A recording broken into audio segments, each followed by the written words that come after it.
KBOI 2 News, first at 4. KBOI is following the latest developments on a sexual assault investigation, the one in Twin Falls. We've learned today that one of two families whose sons are accused of sexually abusing a 5-year-old girl has already moved out of the apartments. Another family is looking. Both were evicted after the case came to light. Morgan Wagner spoke with that woman who saw the attack happening and put a stop to it. She joins us live in Twin Falls.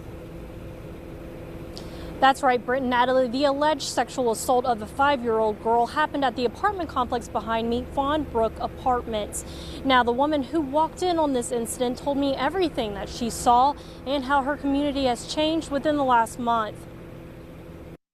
The woman the community has dubbed as Grandma Joe tells me it all started when she noticed her 14-year-old neighbor hanging out and taking pictures near the laundry room of her apartment complex. And I said to him, "I'm sorry, what are you doing?" And he said, "Oh, just taking pictures." And I said, "Well, haven't you seen a wash machine and dryer before?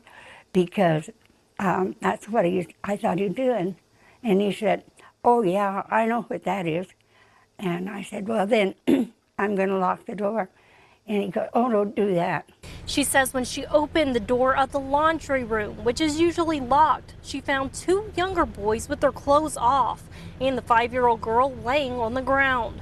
Grandma Joe says that's when she told the boys to get dressed and wait outside while she called police and helped the young girl whose clothes were soaked in urine.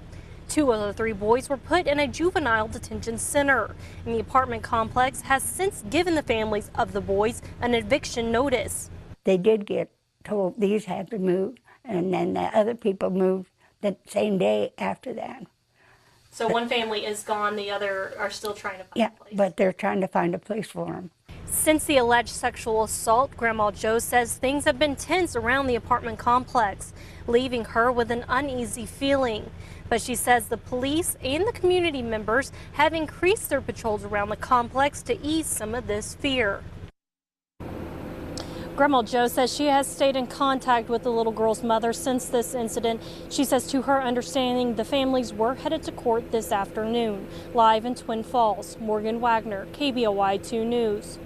Now, because this case involves minors, it has been sealed by the court. KBOI asked the Twin Falls prosecutor if the 2 boys in this case have been released from juvenile detention back to their parents. He told us he could not comment on that.